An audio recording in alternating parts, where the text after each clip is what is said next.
नमस्ते साथियों।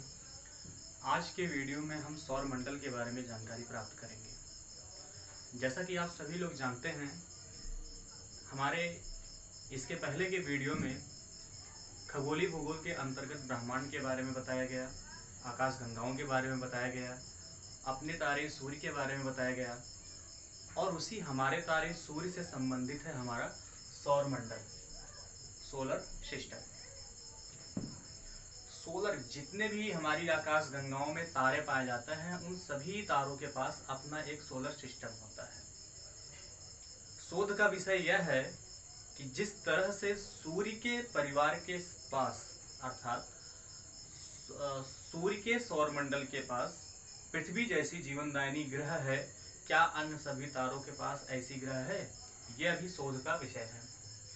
आज का वीडियो आप सभी लोगों के लिए महत्वपूर्ण इसलिए है क्योंकि जितनी भी परीक्षाएं होती हैं, जो भी एग्ज़ाम करवाए जाते हैं, उन सभी में सौर मंडल की जो भूमिका होती है वो महत्वपूर्ण होती है और इससे कहीं न कहीं एक या दो क्वेश्चन हर एग्ज़ाम में आपसे पूछे जाते हैं।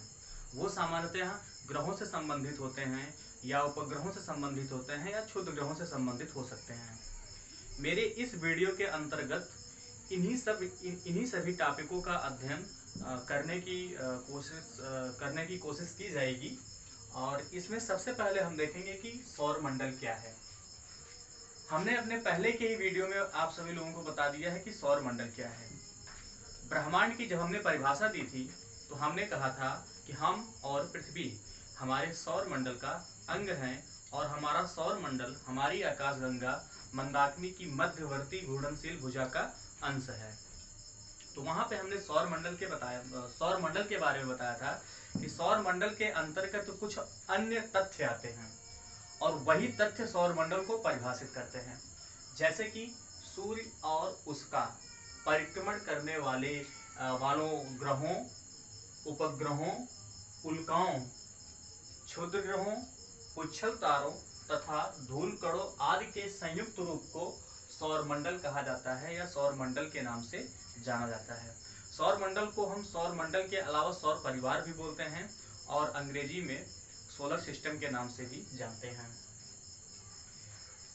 यहाँ पे आप सभी लोगों को जानकारी के लिए बता देना चाहते हैं कि इसके बाद का जो हमारा टॉपिक रहेगा ये क्रमशः रहेगा, यानी हम ग्रहों का अध्ययन करेंगे, कितने ग्रह पाए जाते हैं, कुछ ग्रह आंतरिक हैं, कुछ ग्रह बाह्य हैं, ग्रहों की उत्पत्ति कैसे हुई है और इनके साथ उपग्रह कैसे स्थित हैं, इनका परिभ्रमण और परिक्रमण कैसा हो रहा है, इन सभी तथ्यों का अध्ययन लगभग क्रमशः किया जाएगा। सबसे पहले हम ग्रह देखेंगे, उपग्रह देखेंगे, उल्का देखेंगे, क्षुद्र ग्रह देखेंगे, उच्छल तारा आदि देखेंगे। यहाँ पे बताया गया है कि सौर मंडल की उत्पत्ति आज से लगभग 4.5 अरब वर्ष पूर्व हुई है। सबसे पहले ब्रह्मांड की उत्पत्ति हुई है। ब्रह्मांड से किसी आकाशगंगा की उत्पत्ति हुई है तारों के द्वारा, असंख्य तारों के द्वारा। उसी में से आपका एक तारा है सूर्य, जिसकी उत्पत्ति आज से लगभग 4.7 अरब वर्ष पूर्व हुई है।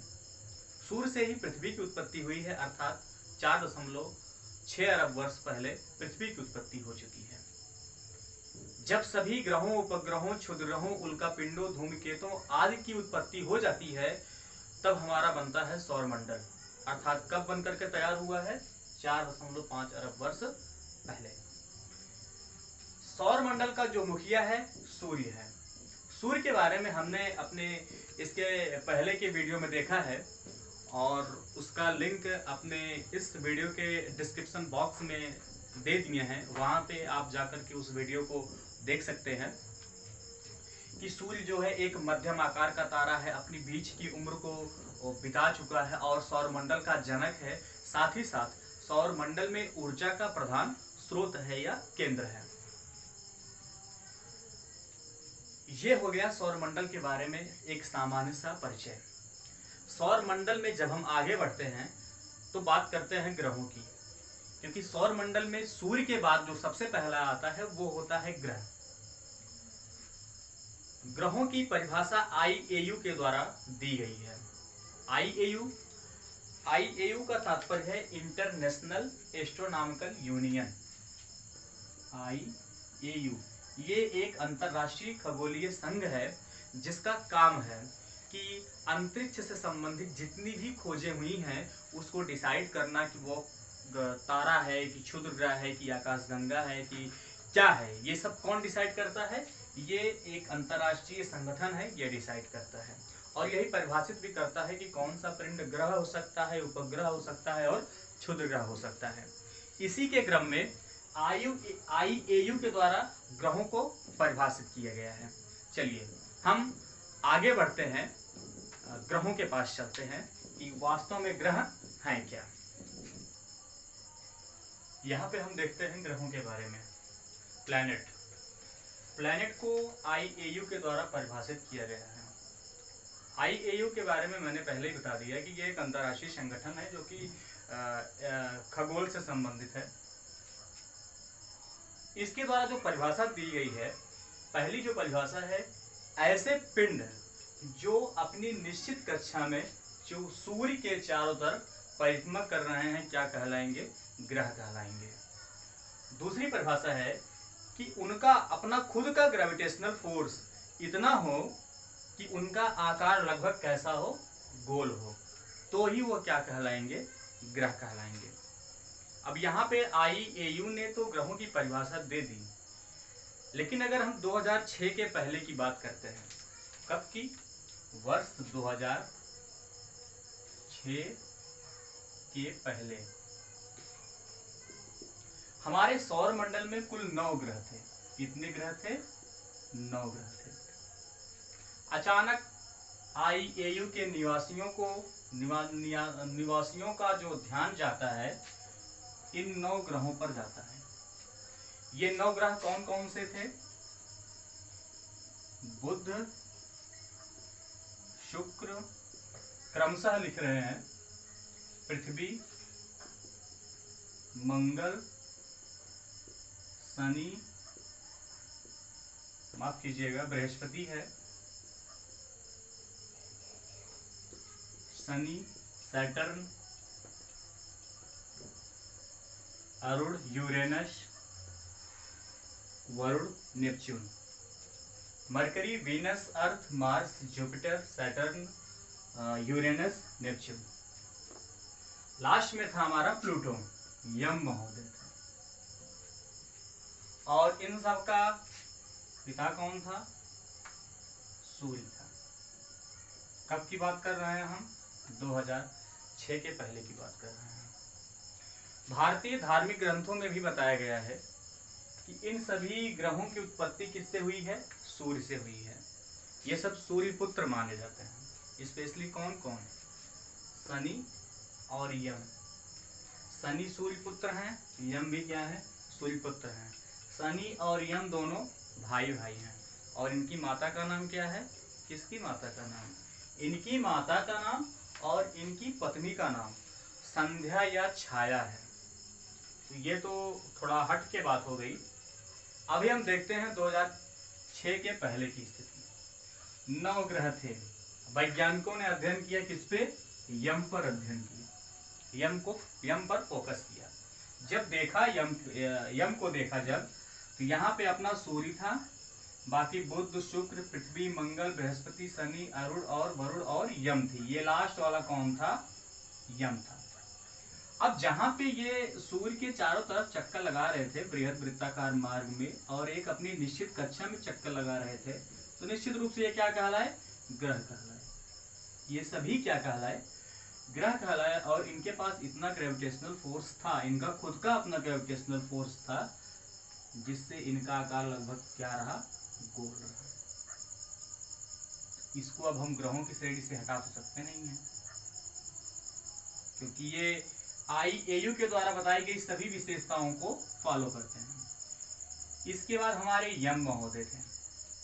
ये बहुत ही तेज थे तो सूर्य से बहुत दूर थे और सबसे अंत में सूर्य की परिक्रमा भी करते थे, क्योंकि ग्रहों के गति संबंधित नियम में बताया गया है कि जो ग्रह सूर्य के जितना नजदीक होता है उसकी गति जो होती है उतनी ही अधिक होती है, और जो ग्रह जैसे जैसे ग्रह सूर्य से दूर जाते हैं उनकी गति कम होती चली जाती है। तो यहाँ पे यम महोदय ऐसे घूर्णन करते थे, कैसे, ऐसे ऐसे नीचे से आकर के फिर यहाँ पे ऐसे मिल जाते थे। अब ग्रहों की विशेषता है कि अपनी निश्चित कक्षा में सूर्य के चारों तरफ चक्कर लगा रहे हों और गुरुत्वाकर्षण बल के कारण गोलीय अवस्था में हों। तो यहाँ पे सभी फॉलो कर रहे हैं। यम के भी पास उसका अपना इतना ग्रेविटेशनल फोर्स है, वो लगभग गोलाकार है। लेकिन जब वह निश्चित कक्षा में सूर्य के चारों तरफ परिक्रमा करता है तो उस दौरान वैज्ञानिकों ने देखा, क्योंकि पहले इसलिए नहीं देख पाए कि हमारा विज्ञान उतना आगे नहीं बढ़ा था। जब उन्होंने देखा कि यहाँ पे यम वरुण की कक्षा का अतिक्रमण करता है, वरुण की कक्षा का अतिक्रमण करता है, यानी इसकी अपनी कोई निश्चित कक्षा नहीं है। तुरंत वैज्ञानिकों ने वर्ष 2006 में अंतरराष्ट्रीय संगठन में यम को ग्रहों की श्रेणी से हटा करके बौने ग्रहों की श्रेणी में रख दिया। वर्तमान समय की अगर बात करते हैं तो वर्तमान समय में कुल कितने ग्रह हैं? 8 ग्रह हैं। और ये 8 ग्रह कौन कौन से हैं? ये 8 ग्रह आपके बुध, थोड़ा ध्यान दीजिएगा, यहाँ से क्वेश्चन पूछे जाते हैं। बुध, शुक्र, पृथ्वी, मंगल,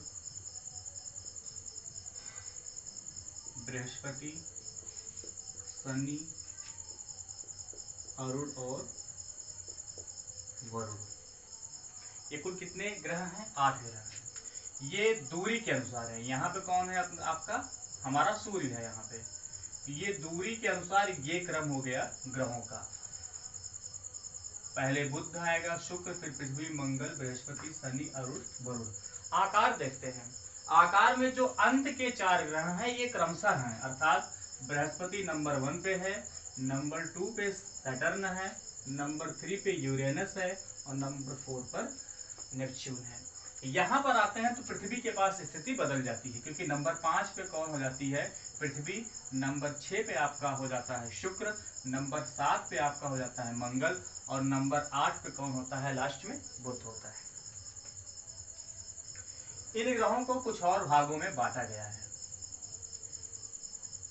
मंगल तक, फिर मंगल से इधर वरुण तक। ये आंतरिक ग्रह कहलाते हैं। क्या कहलाते हैं? इनर प्लैनेट, आंतरिक ग्रह। और ये बाह्य ग्रह कहलाते हैं। बाह्य ग्रह आउटर प्लैनेट कहलाते हैं। आंतरिक ग्रह को हम ठोस ग्रह भी बोलते हैं और ठोस ग्रह के साथ साथ पार्थिव ग्रह भी बोलते हैं। क्या बोलते हैं? पार्थिव। यहाँ पे पार्थिव का मतलब है पृथ्वी से, अर्थात ऐसे ग्रह जो अपनी बहुत सारी विशेषताएं पृथ्वी की तरह ली हुई हैं, उनको क्या बोलते हैं? पार्थिव ग्रह बोलते हैं। और इनको गैसियस ग्रह बोलते हैं। गैसियस, जहां पे इनका घनत्व जो है अधिक है, घनत्व प्लस है, वहीं पे गैस होने के कारण या हवा होने के कारण इनका घनत्व क्या है? कम है। तो ये बंटवारा हो गया ग्रहों का। अब इन्हीं मंगल और बृहस्पति ग्रहों के बीच में एक पेटी पाई जाती है जो कि इन दोनों को अलग करती है। इस पेटी को बोलते हैं क्षुद्र ग्रह पट्टी, क्षुद्र ग्रह पेटी, एस्टेरॉयड बेल्ट। और यहीं पर कुछ ऐसे ग्रह पाए जाते हैं जो कुछ ऐसे पिंड पाए जाते हैं जो कभी ग्रह बनना चाहते थे लेकिन बन नहीं पाए। वो क्या कहलाए? क्षुद्र ग्रह कहलाए। कहाँ पाए जाते हैं? मंगल और बृहस्पति। अर्थात हम यह कह सकते हैं कि इसी पेटी से इधर के 4 ग्रहों का और इधर के 4 ग्रहों का अलगाव होता है। अब यहाँ पे ग्रहों की उत्पत्ति से संबंधित एक सिद्धांत आया था और सिद्धांत कुछ कम था, हमने उसको एक्सप्लेन ज्यादा किया है, अपने तरीके से किया है। एक थियरी है पासिंग स्टार थियरी, पीएस, गुजरते हुए तारे का सिद्धांत। गुजरते हुए तारे का सिद्धांत। चलिए हम आगे देखते हैं गुजरते हुए तारे का सिद्धांत। ये बहुत ही सरल है और यहाँ पे आप सभी लोग स्पष्ट कर सकते हैं कि किस प्रकार से सूर्य से हमारे ग्रहों की उत्पत्ति हुई है। मान लीजिए ये हमारा खुद का तारा है और बहुत अच्छा है, सुंदर है, व्यवस्थित है। नाम क्या है? सूर्य है। अच्छा लगना चाहिए सूर्य।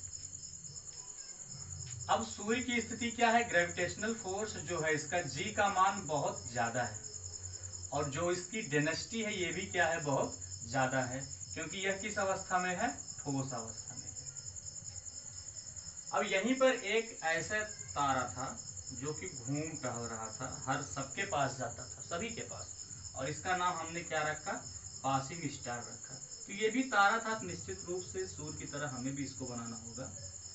अब इन दोनों में अंतर यह था कि ये बेचारा, इसका जो ग्रेविटेशनल फोर्स था ये कम था, और जो डेंसिटी थी इसकी वो भी कम थी, और ये किस अवस्था में थी?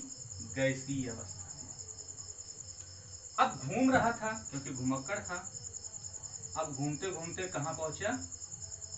सूर्य के टेरिटरी में पहुंच गया ये तारा, सूर्य के टेरिटरी में। ये कमजोर है, ये मजबूत है। जैसे ही सूर्य के टेरिटरी में पहुंचता है, सूर्य क्या करता है? इसके अधिकतम पदार्थों को अपनी तरफ खींच लेता है, अधिकतम पदार्थों को अपनी तरफ खींच लेता है। अब सूर्य ने ही खींचा? नहीं भाई, इसके पास भी कुछ ग्रेविटेशनल फोर्स था, इसने भी सूर्य के पदार्थों को खींचने का प्रयास किया।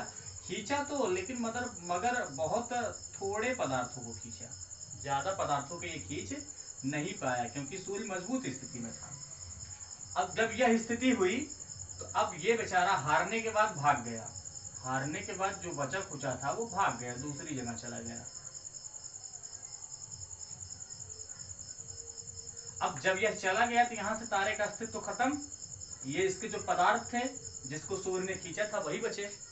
अब जब ये चला गया तो ये सभी पदार्थ किसके कंट्रोल में आ गए? सूर्य के कंट्रोल में आ गए। किसके कंट्रोल में? सूर्य। अब सूर्य इन सभी पदार्थों को अपने चारों तरफ नचाते रहा। ये गैस की अवस्था में है। किस अवस्था में? गैस। और ये ठोस की अवस्था में है। क्यों? क्योंकि इनकी उत्पत्ति डायरेक्ट सूर्य से हुई है जो कि ठोस की अवस्था में है, और इनकी उत्पत्ति इस पासिंग स्टार से हुई जो कि किस अवस्था में था? गैसीय अवस्था में। अब इसके पास पदार्थ ज्यादा थे, इसीलिए इसके पास बहुत बड़े बड़े पिंड बन गए। भाई बृहस्पति, शनि, अरुण, वरुण जैसे पिंड बन गए, जो कि क्रमशः 4 बड़े ग्रह कहलाते हैं। अब इसके पास पदार्थ कम थे तो छोटे छोटे ग्रह बन गए, लेकिन किस अवस्था में थे? ठोस। ये गैस। शुक्र, बुध, शुक्र, पृथ्वी और मंगल। तो यहाँ पे मंगल के पास सीमा समाप्त हो जाती है और बृहस्पति के पास सीमा समाप्त हो जाती है। कुछ ऐसे पिंड थे, यहाँ पे बहुत सारे पिंड जो थोड़ी विशेषता इधर की रखते थे, यहाँ पे कुछ ऐसे बहुत सारे पिंड थे जो थोड़ी विशेषता यहाँ की रखते थे। लेकिन ये बेचारे ग्रह बन नहीं पाए। क्या नहीं बन पाए? ग्रह। लेकिन ग्रह तो बनना चाहते थे। अब जब ग्रह नहीं बन पाया तो सूर्य के चारों तरफ एक मोटी पट्टी में ये चक्कर लगाने लगे। जब चारों तरफ चक्कर लगाने लगे तो क्या कहलाए? वो क्षुद्र ग्रह कहलाए। यह है आपका पासिंग स्टार, और कहा जाता है कि लगभग इसी हद तक इन सभी ग्रहों की उत्पत्ति हुई है। आज का जो मेरा वीडियो है यहीं पे समाप्त होता है। आप हमारे अगले वीडियो में देखेंगे कि ग्रहों से संबंधित अन्य महत्वपूर्ण तथ्य क्या हैं। आप जानते हैं कि ग्रहों के बहुत सारे उपनाम हैं, बहुत सारे उनके कार्य हैं, उनके पास उपग्रह हैं। इन सभी चीजों के बारे में जानकारी आप हमारे अगले वीडियो में प्राप्त करेंगे। और आपसे एक विनम्र निवेदन है कि आप मेरे इस YouTube चैनल को अधिक से अधिक मात्रा में सब्सक्राइब करें, क्योंकि जो क्राइटेरिया है वो पूरा हो जाएगा तो हम डायरेक्ट ऑनलाइन या लाइव क्लास YouTube के माध्यम से ले सकते हैं। बहुत बहुत धन्यवाद।